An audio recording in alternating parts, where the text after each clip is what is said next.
Hello, my name is Al Bodson and I am honored to share our VR development work from Lehigh University and the Lehigh Gap Nature Center.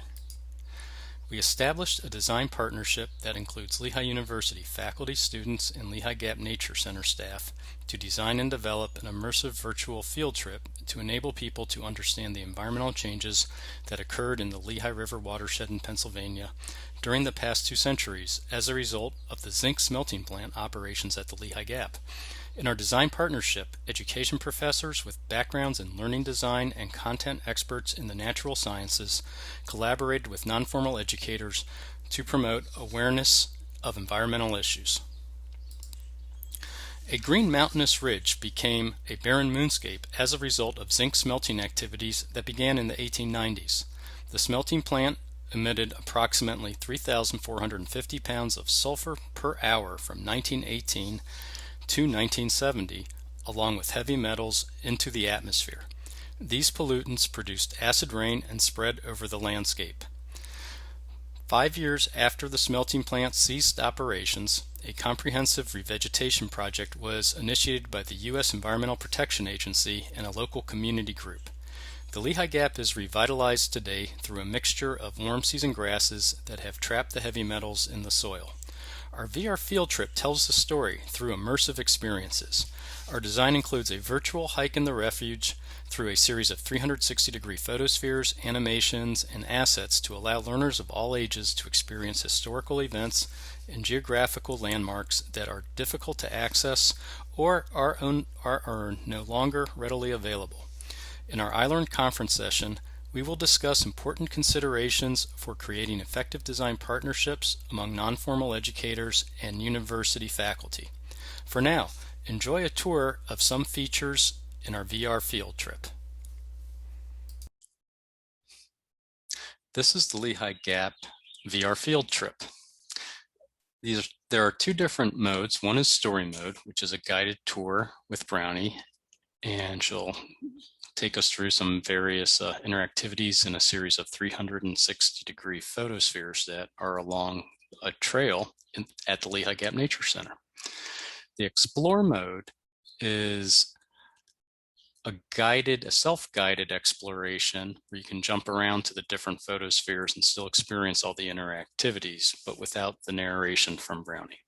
So we're going to walk you through a few of the photospheres in the story mode.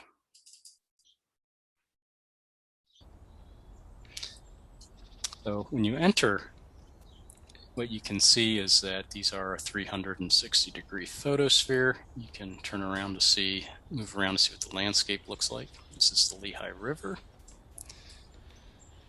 This is the Kittatinny Ridge. And please note in the upper right-hand corner, there's a checklist. And the checklists are things that we have to do in this photosphere and to complete to move on to the next photosphere.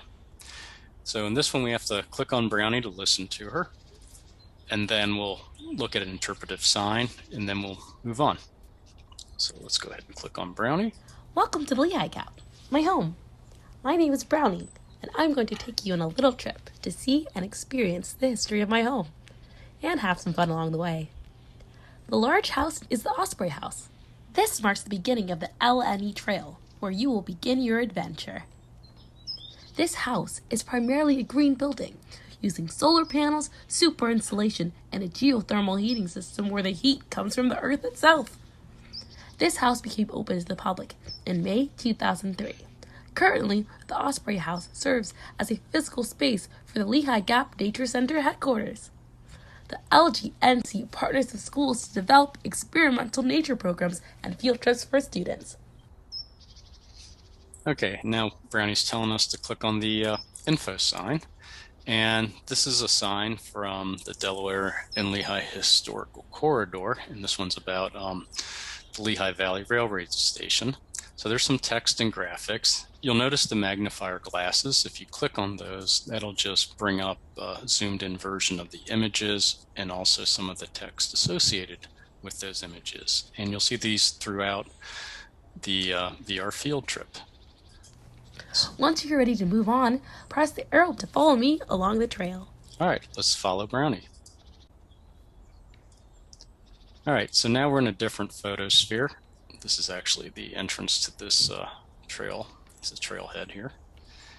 And we have some rocks, and we'll be able to do some interesting things with those rocks, but let's talk to Brownie first. Oh, look! What's that shiny rock over there? Looks like a piece of zinc. Zinc is a metal that occurs naturally, but most zinc finds its way into the environment because of human activities. These include mining, smelting metals, such as zinc, lead, and cadmium, steel production, or simple zinc transportation. Zinc from the nearby New Jersey Zinc Company was used to make batteries and other materials as well. When you look around, you will find pieces of coal, zinc, ore, and other important stuff on the ground.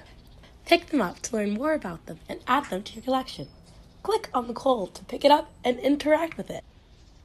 Okay, and so if you notice on our checklist, we have 4 rocks to interact with before we can move on. The first is anthracite coal, and with each mineral rock, we can rotate it by pressing the R key. We can zoom in on it with our Z key.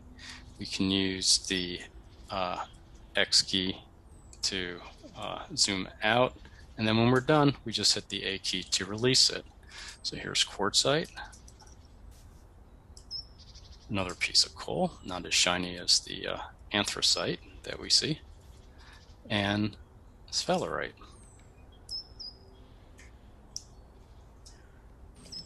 When you're ready, follow me. All right, let's find her. And there she is. All right, so Brownie's telling us we've got 2 information signs in this photosphere.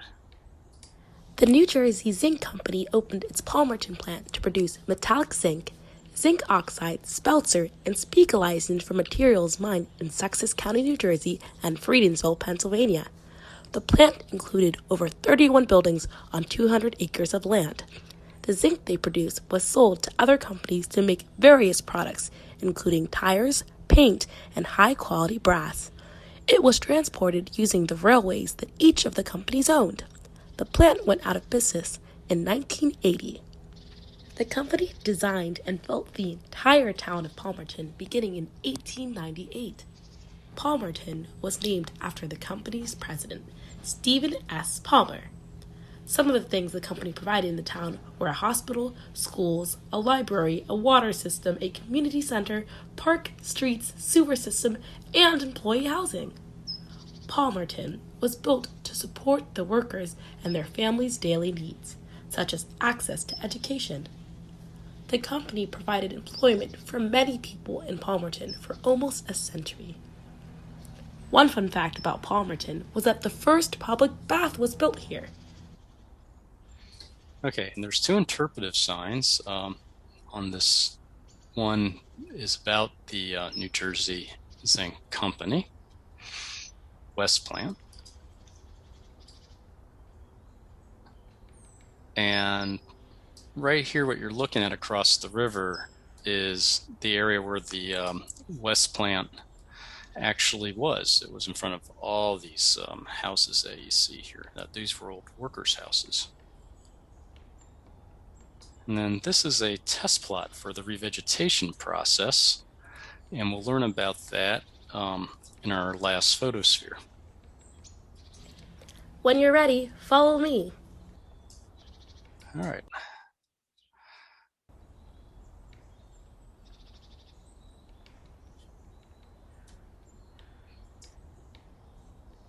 The zinc extraction process produced high levels of liquid waste and sulfur dioxide. The sulfur dioxide traveled into the air and produced acid rain. Other pollutants that were produced from this plant included heavy metals such as zinc, cadmium, and lead. These heavy metals contaminated water and air, which affected the habitat of the plant and animal life living in the gap. The acid rain caused by the pollution also leached away the nutrients in the soil the plants needed to grow. As the plants withered away, so did the animals, since their food sources were disappearing as well. And I hope you enjoyed this tour.